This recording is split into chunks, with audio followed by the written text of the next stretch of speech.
So I'm going to do more of a policy analysis. And the actual publication that this is coming from, it'll be coming out, is actually a page and a half, so you're reading the longer version of this presentation. But it'll be showing up in a book edited by Guadalupe Valdez and Kate Mencken on Common Core and English language. I think, Trish, you have a piece in there too, right? It'll be coming out soon? It's supposed to come out this month. This month? Okay, excellent. So keep an eye out for it. Keep an eye out for it. So I want to look at how have English language learners fared under No Child Behind, what does it accomplish for them, and then for the Common Core state standards, even though we're not doing that here in Indiana, but most of the country is, and so what are the implications there, and then especially in terms of effective instruction. So this kind of summarizes what federal education policy has been, right? Students haven't been learning very well, so we're going to mandate that they do better. So I wish this was an exaggeration. You'll help me look at some data, and you can tell me if this is an exaggeration or not. But as a reminder, No Child Behind had that great promise that we're going to close achievement gaps so that no child is left behind. And remember, there's several titles within No Child Behind. Title 1 is the one that most people think about when they talk about No Child Behind. And that's the one that required states to set up their standards, okay, and the test to measure those standards, and had the requirement that by 2014, every single child in America would be passing their state tests, 100% passing rate for English, language, arts, and math. And in order to get there, states had to set up annual measurable achievement objectives, or AMAOs, and that would determine if the state was making progress or on track, or if the school or district was on track to meet that. And then if they made their AMAO that year, they were declared as making AYP, adequate yearly progress. If not, they were called failing. And so this is what those look like. Is there a laser on this thing? Okay, good. So you can see it was passed in 2001, and here's 2014, when 100% of every kid in America is going to be passing the test. And so, for example, in 2002, 2003, only 44% had to pass whatever the test was. This specifically is the math AMOs from Arizona for third grade. So 44% had to pass the math test that year in order for the school or whoever to be declared as making adequate yearly progress. And then by 06, 07, 53%. So do you notice a pattern here of what the state did? Any idea why they set it up in these kind of steps or plateaus? A really good reason why they did that. To make sure they stay at that level for some time? Yeah, they're kind of buying themselves time, right? So notice that it really doesn't start taking off this amazing trajectory until after 2011. So what did these states hope would happen before 2014? They changed the law. We'd have a different president and the law would change. Honestly, they were buying themselves time, and you see this quite a bit through other states. Okay, but that's how the AMAOs work. You set a target, you got to meet that target for that year in order to be deemed as making adequate yearly progress. And there's some major flaws, particularly in terms of English language learners for this law. So first, it assumes that these subgroups stay the same. So you have to have a subgroup for gender, for race and ethnicity, and for if you're an English language learner, or for special ed. Now, if you start school and you're Latino, you're probably still going to be Latino when you graduate, right? You're unlikely to change your ethnicity.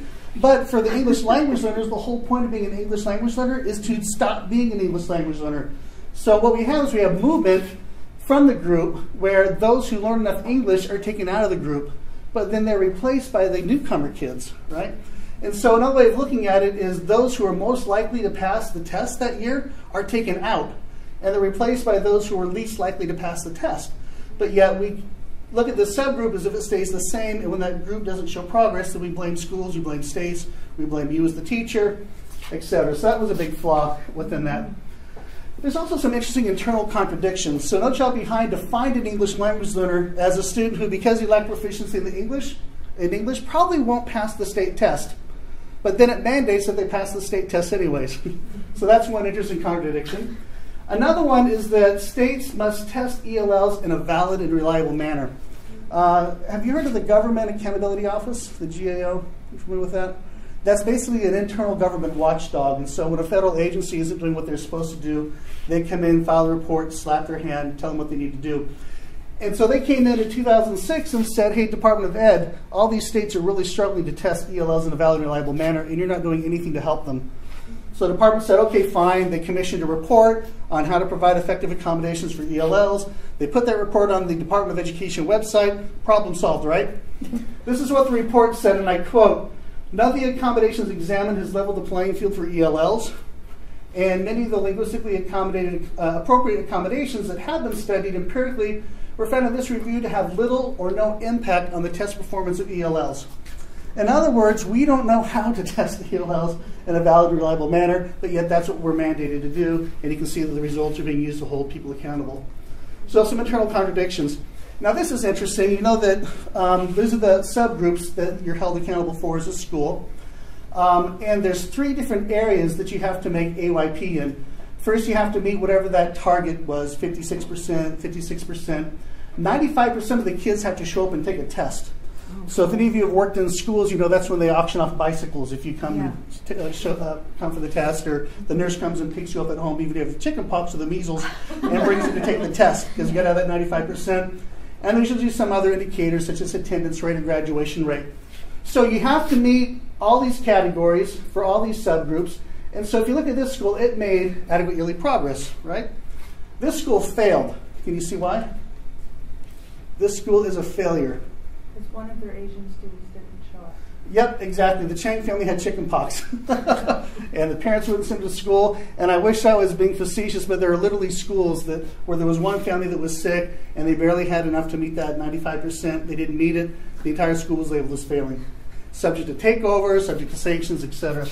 Now, one of the things to notice, too, is look how many ways there are to fail. You got 1, 2, 3, 4, 5, 6, 7, 8, 9 times 3, right? Okay. The least diverse the school, the fewer ways there are to fail. So here you have a school that's really predominantly white, Hispanic, and Asian, no real special ed or ELL population, and they only have 9 ways to fail. Where this school had, 28 or so ways to fail. Trish, you were going to say something? That the kids can show up in multiple subgroups. They can be African American and poor. They can be limited in English proficient and Asian and special. Right. So the same kid's score can come back and haunt you in 2 or 3 different categories, right? Or benefit, right? Depending on where you're at. Yeah. So we call that the diversity penalty. So the most diverse schools are the ones that were being really challenged the most by the requirements of Title I. Now, I stole this example from Linda Darling Hammond because I love it so much. We're taking a hypothetical school here. And look at the average score. It went from 70 to 72 from 2003 to 2004. But look at the percent of students meeting the standard. It went from 66% to 80%. So when we see these, we publish them in the newspaper. What do we think? Woohoo, those teachers are working hard. That principal must be awesome. Those kids are really, really becoming smarter. Okay? Now I want you to help me analyze the raw data. Okay, it was a very small school. And what do you notice? What happened in 2003, 2004? Scores went down. It went down for everybody except the lead bank. No. Who dropped out? Raul dropped out. Look, he was the lowest one. He was the one pulling down that school's average. He didn't show up the next year, and so even though everyone had a lower score, on average they went up. And this is why we have to be very careful with aggregate test scores and using that as a means for holding schools accountable. And so obviously that's a very simplified thing, but when you multiply that times hundreds of kids, et cetera, then you have ways to manipulate things. And so sometimes a school or a district strategy wouldn't be how do we raise test scores, but how do we hide the scores of the lowest scores so that they don't pull down the score's average score. And so some of the ways they did that is you could have a high N in terms of a subgroup. So in some states, if you have 30 ELLs, you have to have a LEP subgroup. Other states like Texas were pretty smart. They said, well, you have to have 70 at a single school, at a single grade level, to have a LEP subgroup. And so that way you're able to hide lots of kids. Because if you had 69, then you were no longer accountable for that, and we just left those kids behind technically. All right, we can also hide them in special ed. You can place them at untested grade levels. And so there were schools, for example, that would get 3rd grade ELLs, new arrivals from Mexico, and like, you know what, let's put you in 2nd grade so you can learn English a little bit better. But really, they just wanted them not to be in 3rd grade where they're going to take the test and the scores would count. And then sadly, there was a lot of instances where kids are not being discouraged from dropping out. And so some scholars have called that pushing out, because if they were pushed out, their scores wouldn't hurt the school's effect.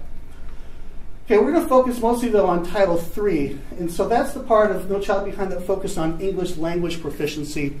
And just like Title I, states had to create standards for English language proficiency, and they had to have tests to measure those standards, so English language proficiency tests. And then the results of those were used for similar accountability purposes. And so there's 3 areas that I want you to pay attention to, because we're going to look at some raw data for these. The first area, or the individual achievement objectives, is what percentage of students move from one level to the next. They make progress. So if they start school at a level 1, by the next school year they're level 2. They move from level 2 to level 3. So what percent of students are moving up at least one level? 2 means they actually attain English proficiency. We give the test, they reach the fluent level, and then we look at the percentage of students that actually reach that level of proficiency. And then 3, interestingly, is to meet those targets, those AMAOs under Title I, despite how problematic they are, right? And so you can see that just on this alone, it's going to be very challenging for states to meet that. And these targets also increase every year. Okay? Can I ask a question? Yes? So how are they tracking each student, or how are they tracking students' group? What if students move from one district, one state to another, or from one school to another school? They probably disappear because they have to have at least 2 years of data on these kids. And so it's very messy. It's very messy. In fact, some states need to report some of these data the first few years because they didn't have systems for tracking kids. But in general, it's like only if the kids were there the year before in the same school would they kind of do this kind of analysis. So that is a good point. We leave behind lots of kids because of mobility, right? Okay, just real quick, just like with content area assessment, we're not very good at testing language proficiency. It's a very complex construct. Nobody knows how to do it right. In places like New York, for example, we have ELLs who will pass the state level Regents English exam but fail the English proficiency exam. And the English proficiency exam is supposed to predict when they'll be ready to pass the regular English test. And so we really have a lot of stuff to still figure out on this. So how are they doing? How are ELLs doing? Every year, or every 2 years, the Department of Education has to provide a biannual report to Congress showing the progress of the states and meeting all these different areas. And so the most recent report is from 2003, and it contains data for 2008 to 2010. Okay? And so these 3 areas here, first in terms of making progress in learning English, what we see across them is this huge range of performance among the states. So for example, in 2008-2009, there was one state where only 18.4% of the students made progress in learning English, another state that made 68.3% of the students made progress. And just going down the line here, again, you can see huge ranges, 3.4 to 64% in attaining English, 5.4 to 89.9%. Just huge ranges in terms of what's happening in each state. Okay, and then also for the 3, one state where only 5.3% of the students passed the reading test, where another state 84.8%. Okay, and this is after almost 10 years of No Child Left Behind. And so, if we really thought that the law was going to be working, then why do we see, a state there 1.7% of the students passed the math test that year? Okay, so pretty astounding. So I thought, well, how many states actually met their growth targets for all 3 areas in these time periods?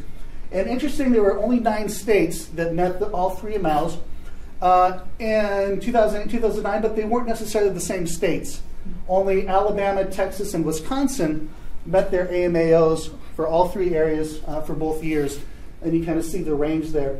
And let me just ask you a general question. Do we think of Alabama as the amazing place where education is being done right? Really? Or really even Texas or some of these other places. And so you look at these states and you just kind of scratch your head and say, why these states? So I want you to help me look at some of these numbers and figure out what's going on here.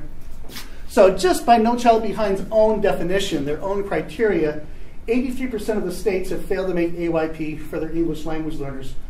Now, is that failure really due because we have horrible teachers and bad, lazy students and terrible parents who aren't helping them and bad school leaders and we need private schools?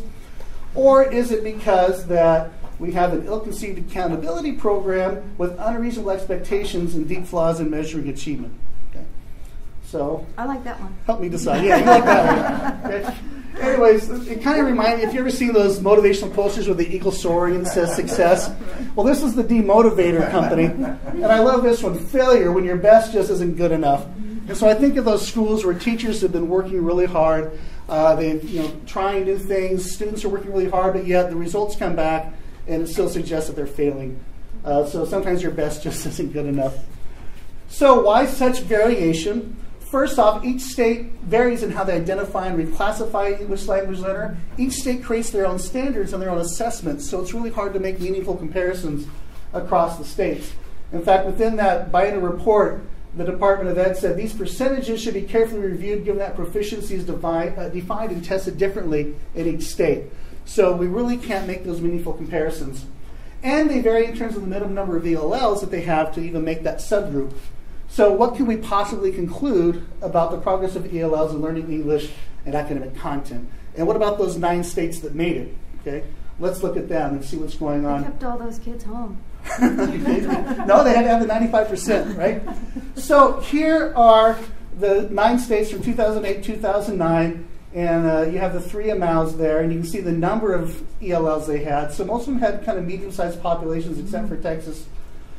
So for MAU 1, we had a low of 29% for New Jersey, and a high of 62.8% in terms of students actually making progress, moving up one level. And what's interesting is Mississippi didn't even provide data, but yet they were declared one of the states making AYP.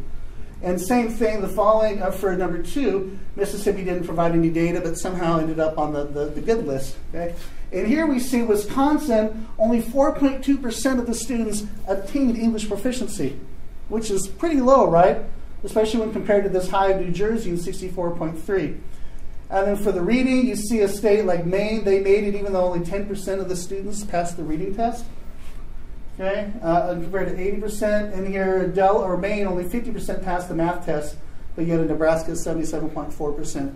So even within the states that made it, you see this huge variability in terms of performance.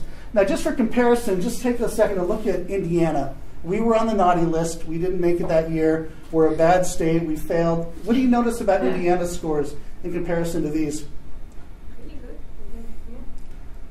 In every category, we are higher than one of the lower states. In fact, we're usually higher than at least 3 or 4 of the states. So why is it that Indiana was declared failure when these other states were declared as being successful? Okay? So again, what can we meaningfully draw? And then here again, you see some similar patterns of huge ranges of in the following year, 2009, 2010. And Indiana, the only place that was lower than everyone else was in students making progress in learning English. We had 27%, where the lowest here was Arkansas at 34%, but we were much higher than 5.4% and et cetera on these other ones. So again, what can we learn from these 9 states? I would argue I have no clue. I am scratching my head over how some of this stuff happened. They range widely. States that actually did better in every other category were still deemed as failing. Okay?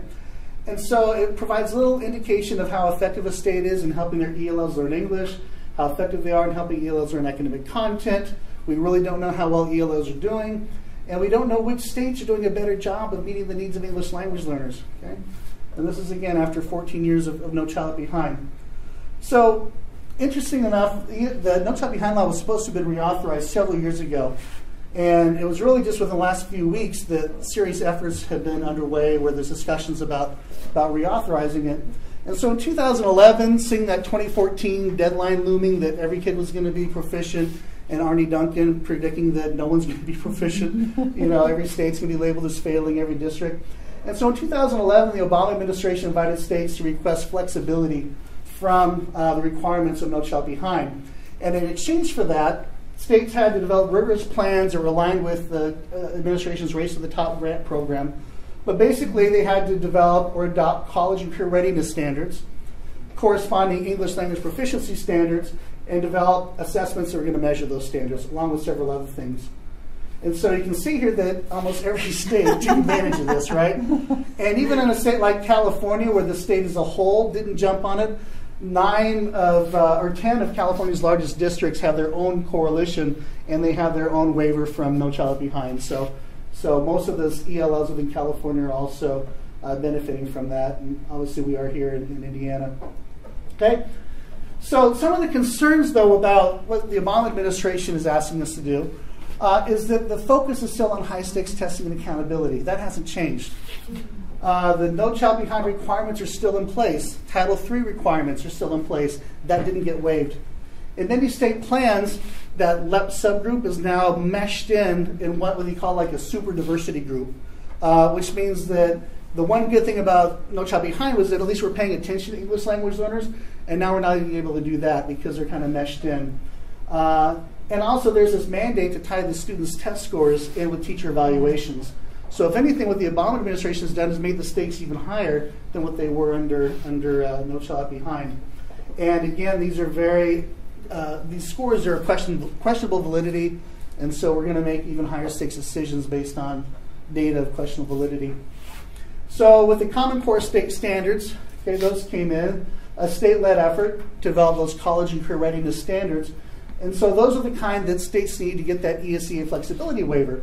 So if you're a state, you had a choice. Either create your own college and career readiness standards or adopt the Common Core, which were ready for the grabbing.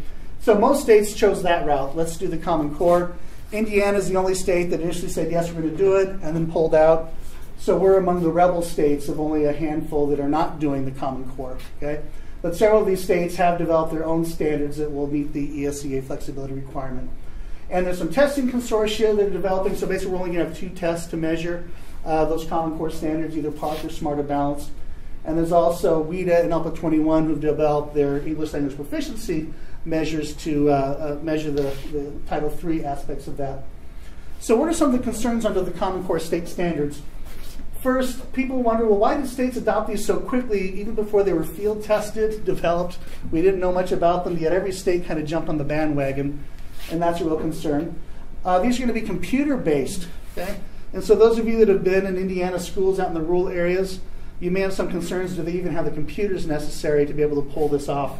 And are they spending a lot of money on computers that are only going to be used for testing? And is that really the best use of resources? The question if the Common Core state standards are really a state-led initiative, or are they really driven by big businesses who love the idea of instead of having to have 50 curricular programs, they can just have one that can be taken to a national market.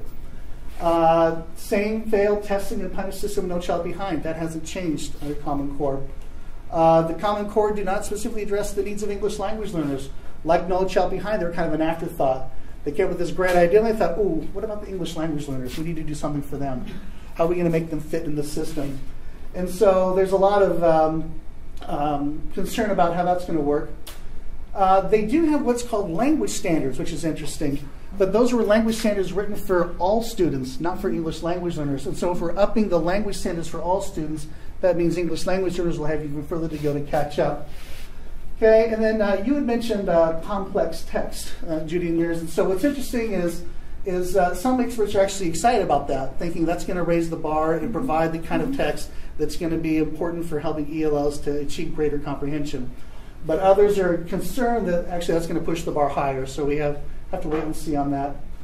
Okay, so the bottom line is that educators are going to have to be ever vigilant to ensure that these new reform efforts do not leave ELLs even further behind than No Child Left Behind. And just quickly, some implications. You know, teachers need to make sure that the unique cultural, linguistic, and academic needs of students are still being addressed. We have to make sure that daily ESL or ELD instruction is still being provided. We want to make sure that, yes, we do stuff with complex text, but you have to think in terms of the proficiency level of the English language learners.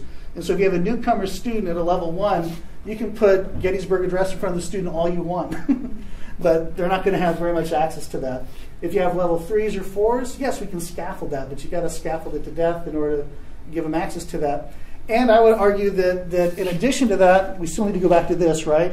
We have to have instruction that's still at their language proficiency level. In addition to providing this kind of access, we have to have that balance, so it can't be just one or the other.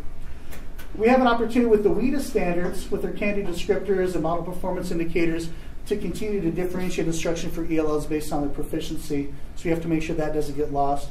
And there's a critical need for multiple measures, because if we just rely on one test score, we have the same exact problem we had in No Child Left Behind. So we've got to make sure that we have that combination. All right, and with that, I'll stop. Thank you.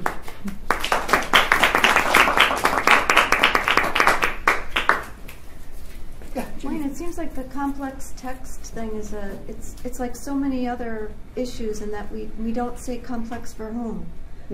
We just say complex as if there's this single definition of what complexity is, instead of understanding that it's a relationship between the text and the reader that you need to think about as being complex. That is a great point, because this can be quite complex for some readers, right? Yeah. And in complex in what way is the next question. Yeah. So for some readers, that's linguistically complex. Yeah. But it's not experientially complex for some. It's experientially complex for some and linguistically simple for some. So it's just it's another one of those things where you try to homogenize a really complicated thing to fit. I don't know. Great point. And do you know how they're determining the complexity of text?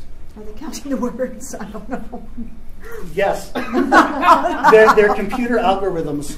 And so they'll take a text, throw it in the computer, it'll do like a lexical density analysis and other things, and the computer spits out a number. Yeah. And there's no human effort involved in looking at this text and determining is it complex or not. Mm-hmm. So you can put Hemingway in there, it's probably going to have a very low textual complexity in there, but yet we know that Hemingway can actually be quite complex if you look at it in terms of meaning. So there's a lot of issues there. Mm-hmm. Any other questions, comments? Yeah, I was going to say you're getting ahead of the game. This is coming up in a few weeks, so you'll be ahead of us. I was just a comment. I think that Ed really just said, since we don't get a lot of that in our undergrad, a lot of the policy is about like citizen education. And I'm grateful to hear you say that, because I think it's really important as teachers to understand the limitations of policies, so that when you get things that are handed down in the classroom, that you have a way of critically analyzing it and deciding, is this really something I should be spending most of my classroom time on, or just when the principal comes around, right? And so thank you for your comments on that.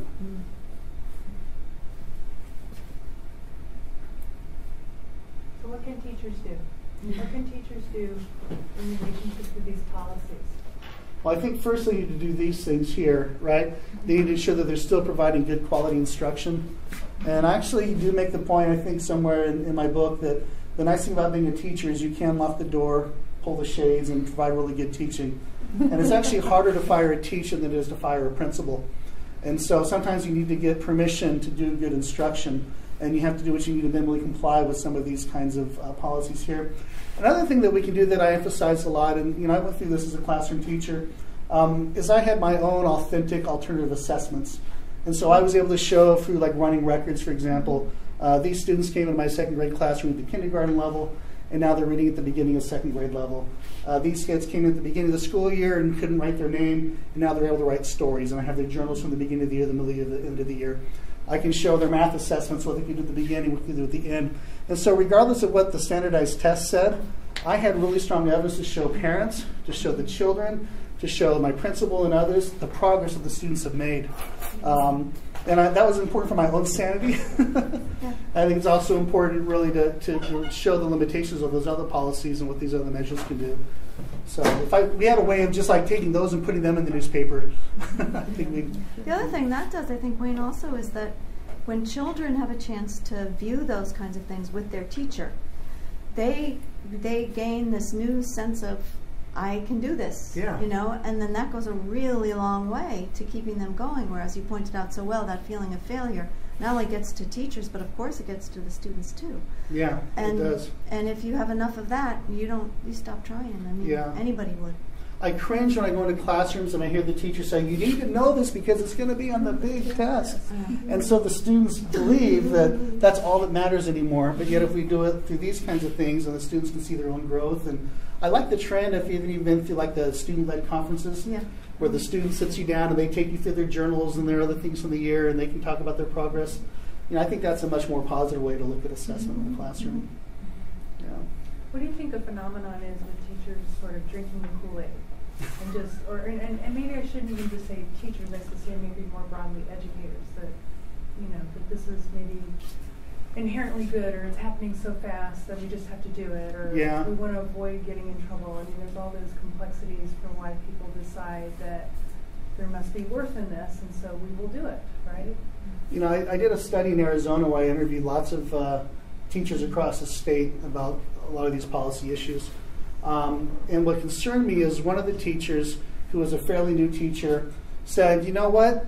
A lot of the older teachers are upset by these things, but I'm not, because I've only been teaching for a few years, and so this is all I know. And it just made me, I just wanted to run out of the room screaming when I heard that, because to her, that's what teaching was. Doing these worksheets, doing those benchmark tests, doing the test prep, getting the scores back, and that's what teaching is. And so she said the ones who are upset are the ones who have known a different way of teaching, but that hasn't been our reality. So then we lose veteran teachers, as well as the first years, of course, but veteran teachers who have experience behind them. Yeah, it's a real concern. it kind of reminds me of your data in some way, where who's getting pushed out and who's coming in. How can we expect changes if only the people that know this reality are going to be there? Exactly. Because they're not going to be doing the stuff that you have on that screen. It's a real concern. And we do see, for example, there's other data out there that shows that English language learners are concentrated in the schools that have the highest turnover. Yeah. And so they always have the least experienced teachers working with them. And there's nothing wrong with new teachers, right? But if they don't stick around and become veteran teachers, and the school has nothing but new teachers because it's such turnaround, then that's a real challenge. Challenge as well. Do we think there's a possibility if they've taught for 5 years that they catch on? When it comes to them that there's more than this? I would hope so. If they survive. And I think the ones that survive, you know, are the ones that are going to figure out. And I think I'd hope to think that one teacher that interview was not representative of all new teachers. Because I know plenty of other new teachers that are equally as concerned because they're like, I learned great things at Purdue, but I'm not allowed to do those in the classroom. You know, we hear those sometimes too.